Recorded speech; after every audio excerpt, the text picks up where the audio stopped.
부도지강의의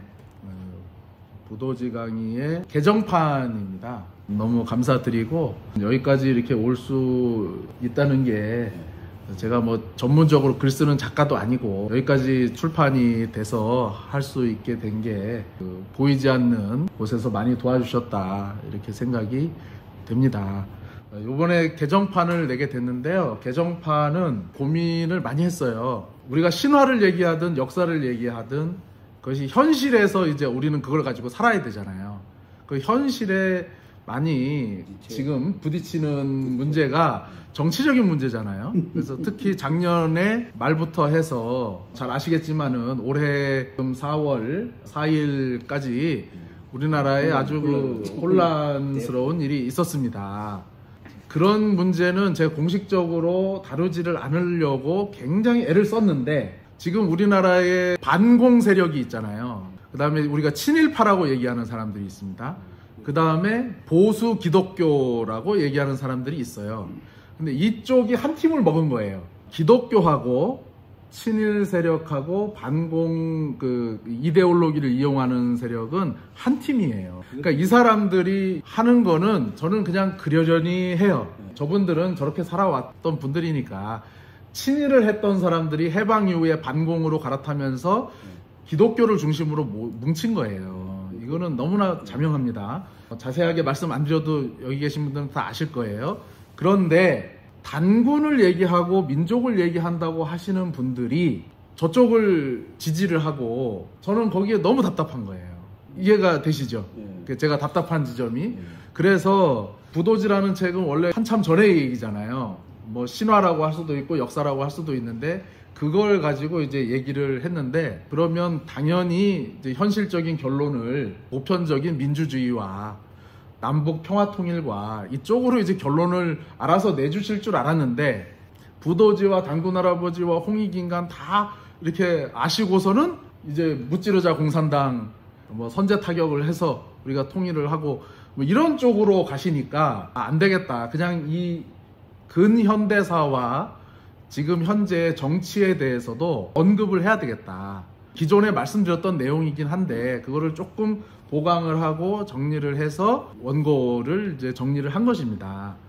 근현대사와 지금의 정치의 지금 현재 그런 상황까지를 나름대로 해설을 한 거예요. 그래서 원고를 한 1월 달에 마쳤고 이제 2월 달에 이걸 출판사에 줘야 되는데 그때까지도 헌법재판소에서 이게 안 났잖아요.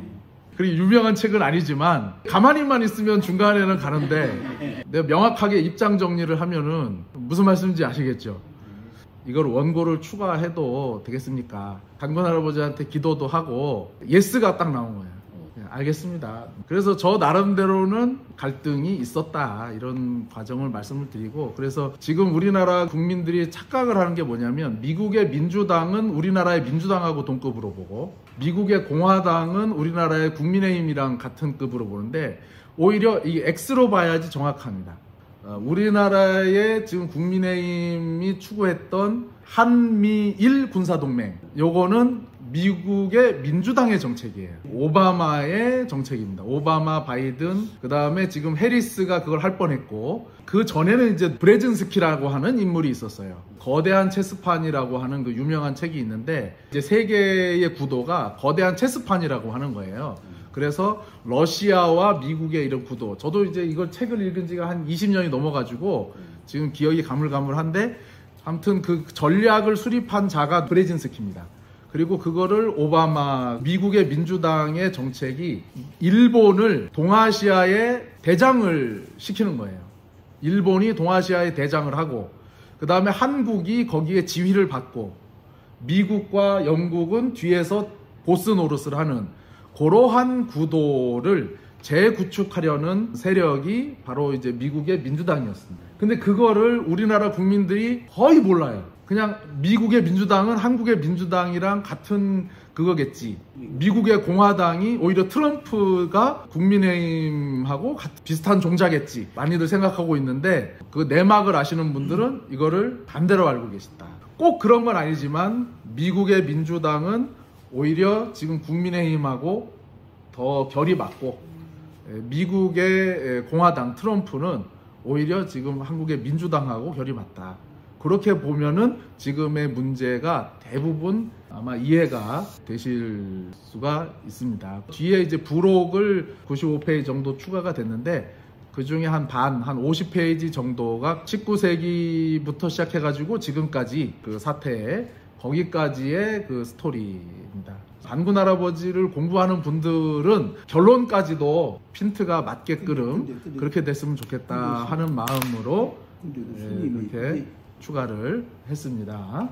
궁금하신 점이라든지 이렇게 하시면 되실 것 같아요. 근데 이제 선생님 내가 궁금한 것은 나도 뭐 이제 뭐 역사는 잘 몰라요. 우리나라가 지금 이게 이제 대원군 시대부터 올라가거든요. 그 선생님은 어떻게 생각하세요? 한번 그것부터 시작되지 않았나? 거기서부터를 제가 얘기를 했어요. 했어요. 예. 그게 읽으면 나오겠네. 예. 대원군 시절부터가 맞아요. 맞죠? 예. 그러면 말씀을 그렇게 해주셨으니까 제가 구현해서 그거를 좀 설명을 드릴게요.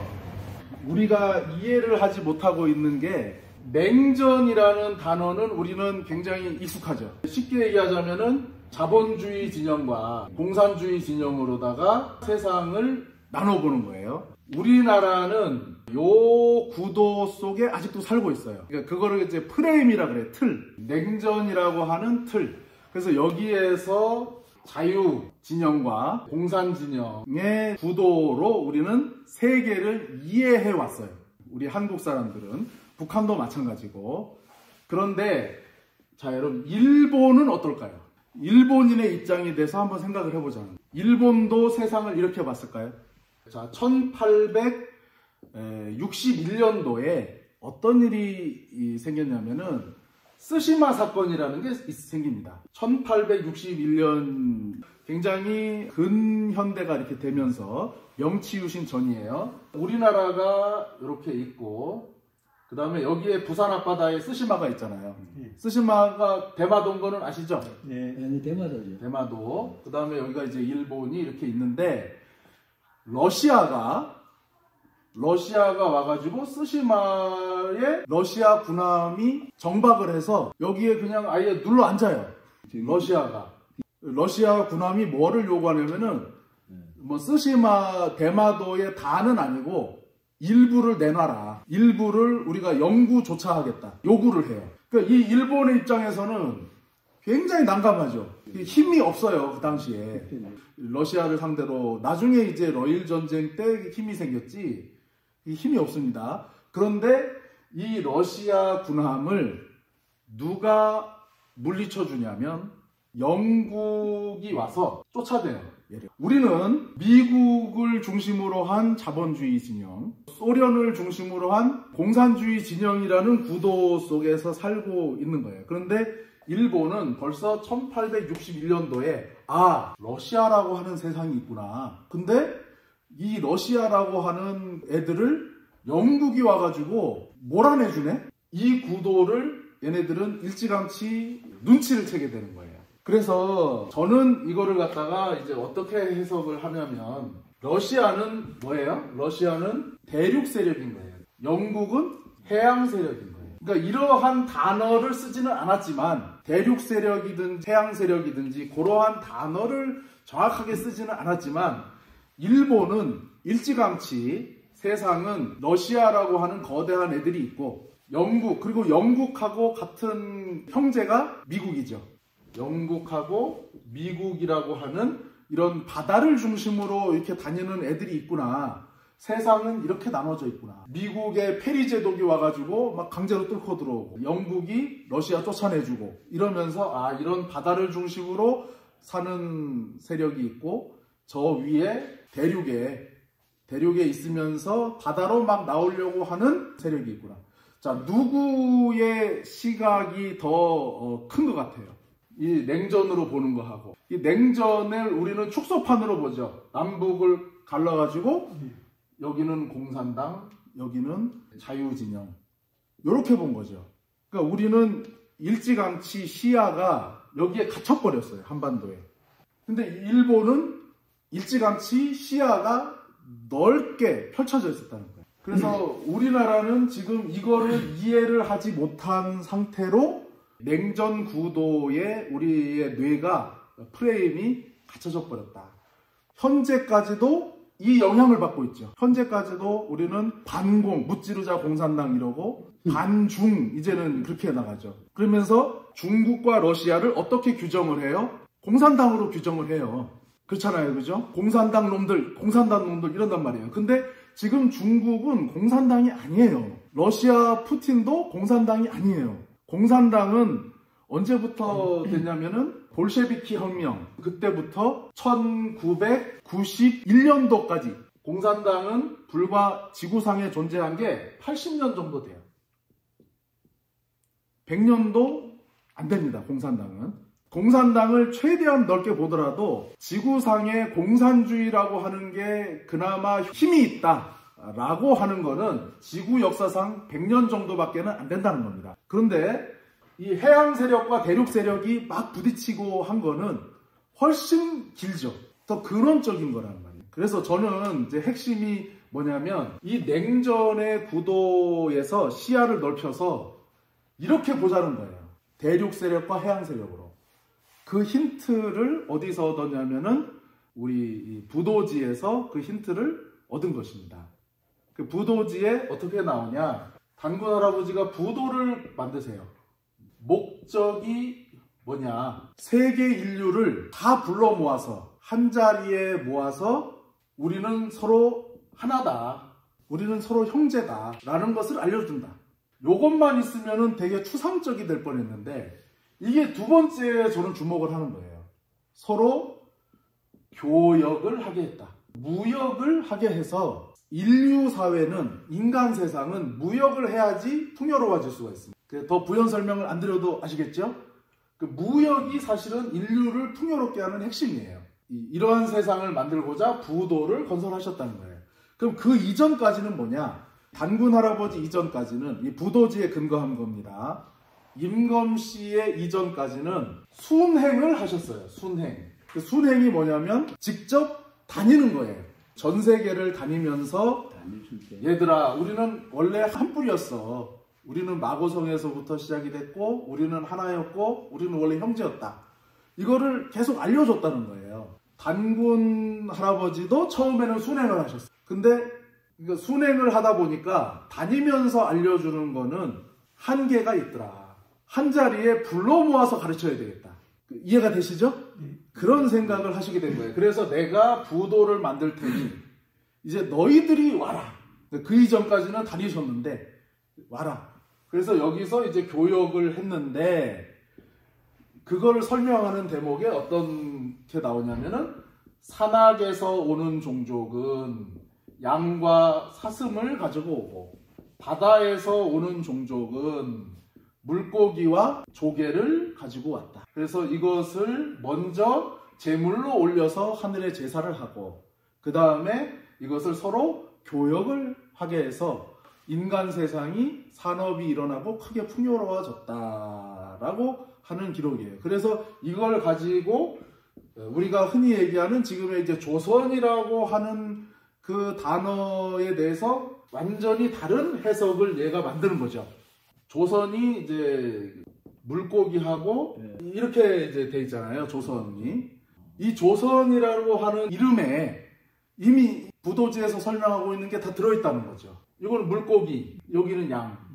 이거는 해양 종족, 이거는 산악 종족. 그러니까 산악 종족과 해양 종족이 특산물을 가지고 와서 같이 밝아지는 땅이라는 해석이 환단곡이라든지 다른 거를 보면은 이 해석이 나올 수가 없는데 부도지를 보면은 아 조선이 이런 뜻이었구나 라고 하는 것이 너무나 명확하게 나온다는 거예요. 이 산악 종족을 대륙 종족이라고 확장해서 해석을 하고 해양 종족과 대륙 종족이라고 이미 부도지 자체에서 이렇게 인류를 분류를 해서 봤구나.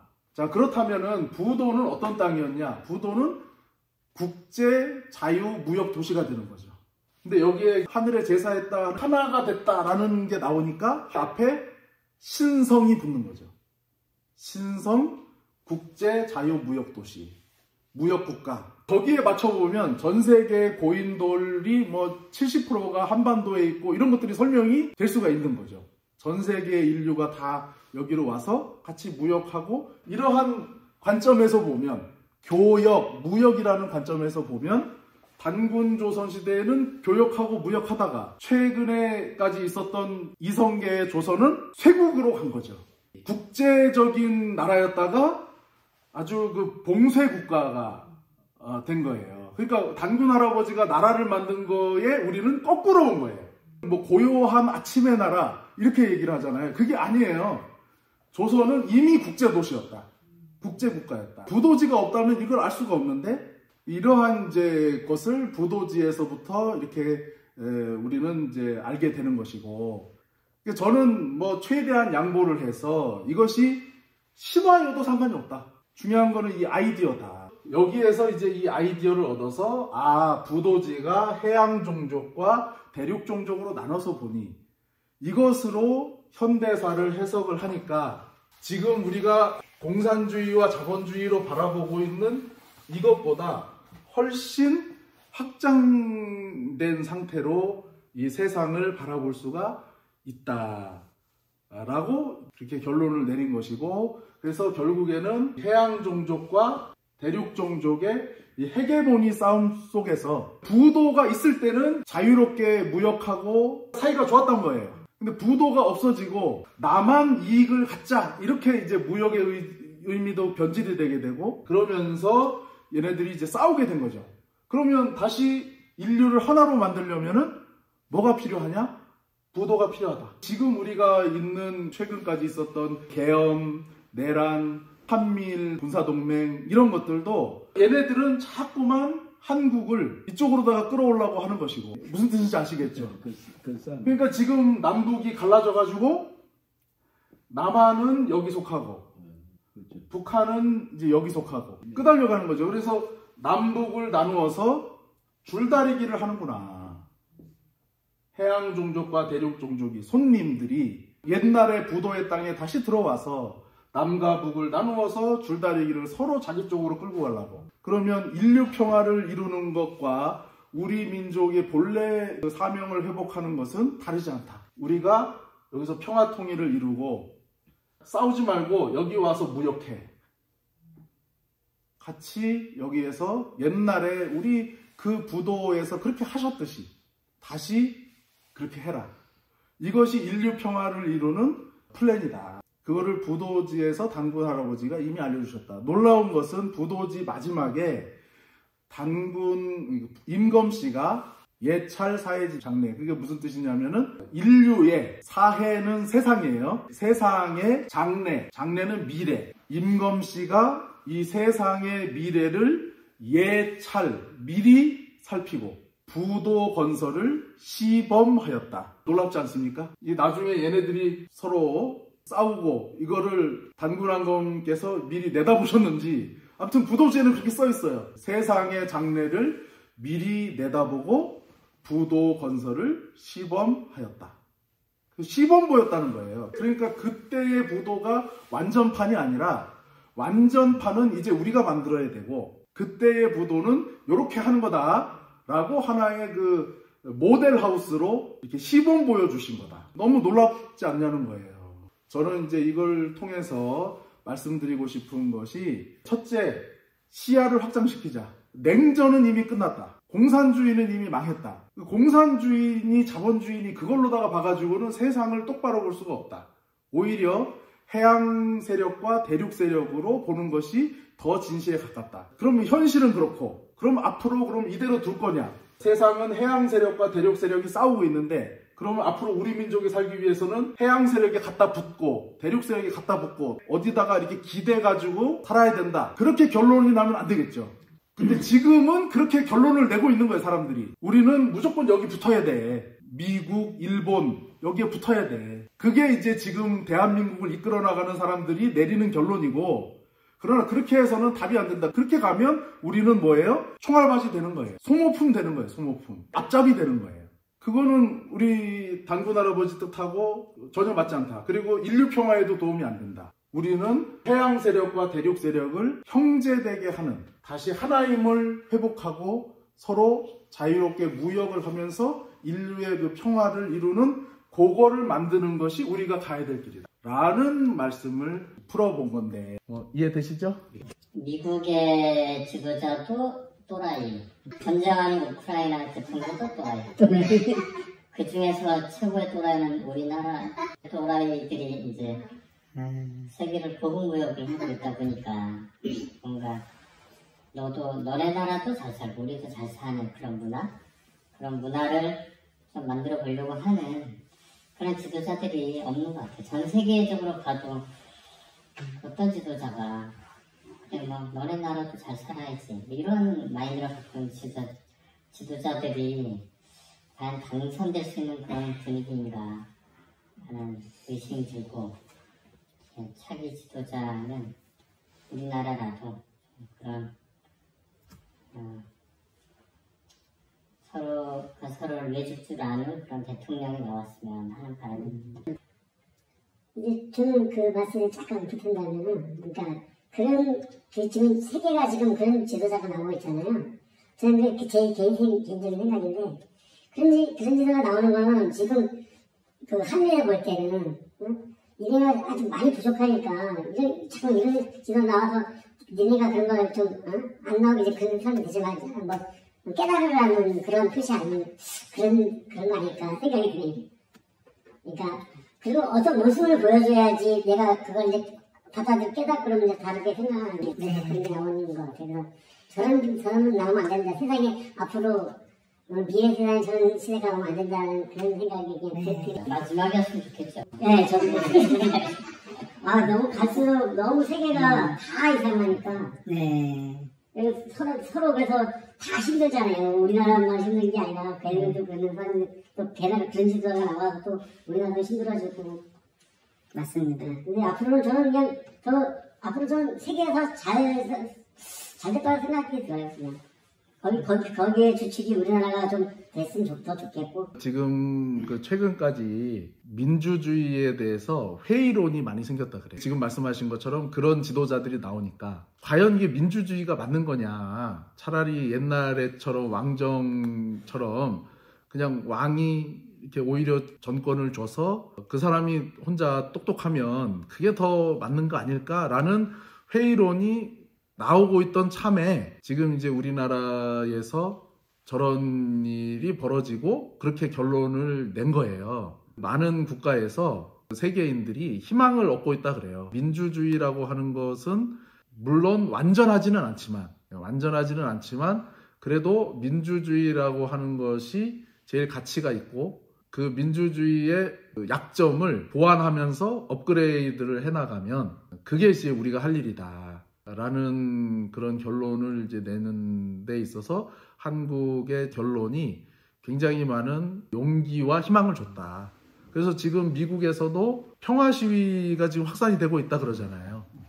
그러니까 미국 사람들이나 서양 사람들은 지금까지는 시위하면 뭘 부시고 뭘 이제 던지고 이렇게 하는 게 이제 당연히 나는 분노를 그렇게 표출을 해야 된다라는 그러는데 지금 우리나라의 그 MZ 그 사람들이 뭐 일각에서는 문제도 많다라고 하지만은 굉장한 그걸 보여줬다는 거예요. 그러니까 한국 내에서도 그런 얘기가 나오거든요. 저 같은 세대가 약간 운동권 약간 맞물린 세대인데 제 선배들만 하더라도 운동권을 하면은 화염병 던지고 보도블럭 깨가지고 던지고 그랬단 말이죠. 제가 중고등학교 다닐 때도 토요일이면은 버스가 이렇게 대학교 돌아서 이렇게 가고 그랬어요. 한여름에 더운데도 창문을 다 닫았어요. 체류탄 냄새가 들어와갖고. 그때는 뭣도 모르고 대학교 가가지고 공부를 안 하고 맨날 대본 하나 쌓고 선생님들도 그렇게 얘기를 했고 너희들은 대학 가면 저러면 안 된다. 그런 세대들이 이제 지금 광장으로 나간 거잖아요.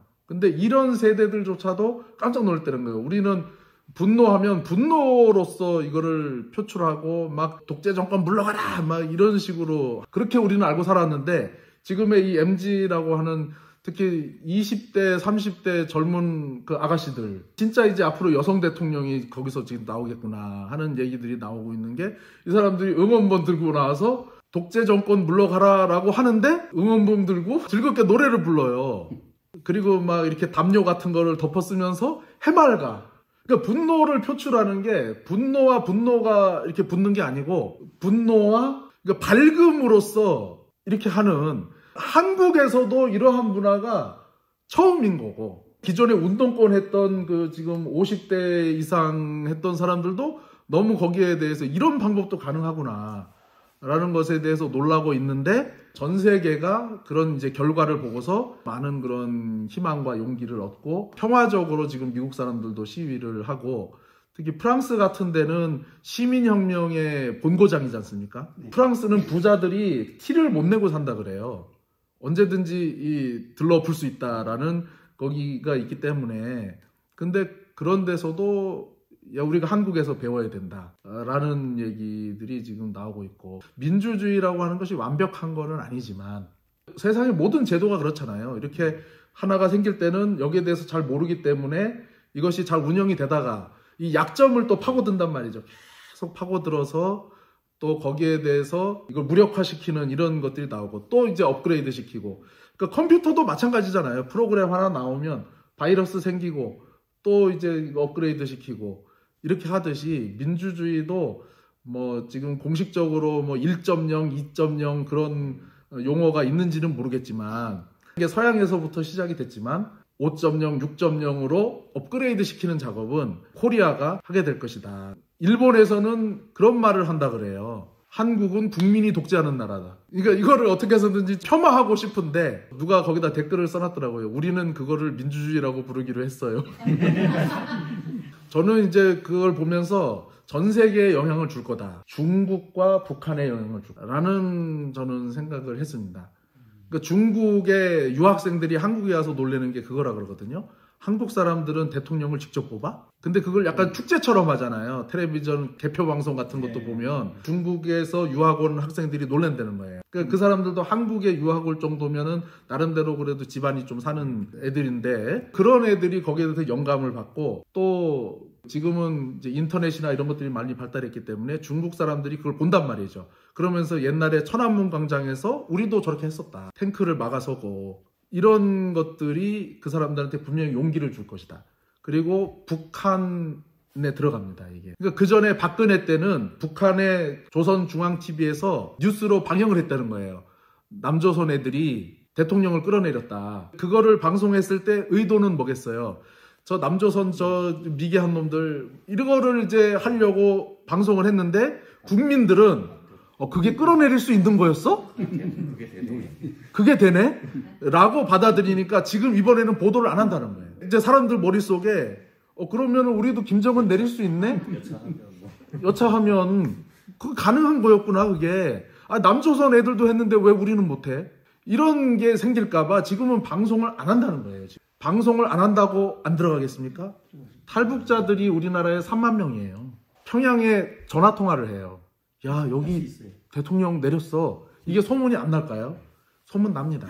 엄청난 이것이 앞으로 전 세계에 정말로 그 많은 영향을 줄 것이다. 정말 대단한 거는 하나도 어디 폭력적인 방법이 들어가지를 않았잖아요. 이것은 엄청난 일이고 앞으로 민주주의라고 하는 것이 서양에서 생겼겠지만 21세기에 맞게 재세팅하고 진정한 그런 상태로 만드는 것은 앞으로 코리아가 주도를 해나갈 거다라고 하는 그렇게 보는 사람들이 굉장히 많이 있다는 거죠. 그런 지도자가 만약 한국에서 나온다면 다른 나라에서도 그렇게 될 수 있는 그런 분위기가 되지 않을까 그렇게 생각을 합니다. 아무튼 오늘 참석해 주셔서 너무 감사드리고요. 네. 한 가지 공고를 드리면 음력 5월 2일이 단군왕검 탄신일입니다. 네, 5월 양력으로는 5월 28일인데 평일이에요. 그래서 아마 참석하시기는 어려우실 것 같긴 한데 공지를 드릴 테니까는 참석을 못 하시면 영상으로라도 참석해 주시면은 감사하겠습니다. 예. 네, 오늘 참석해 주셔서 대단히 감사합니다. 네, 고맙습니다. 고맙습니다. 고생하셨습니다.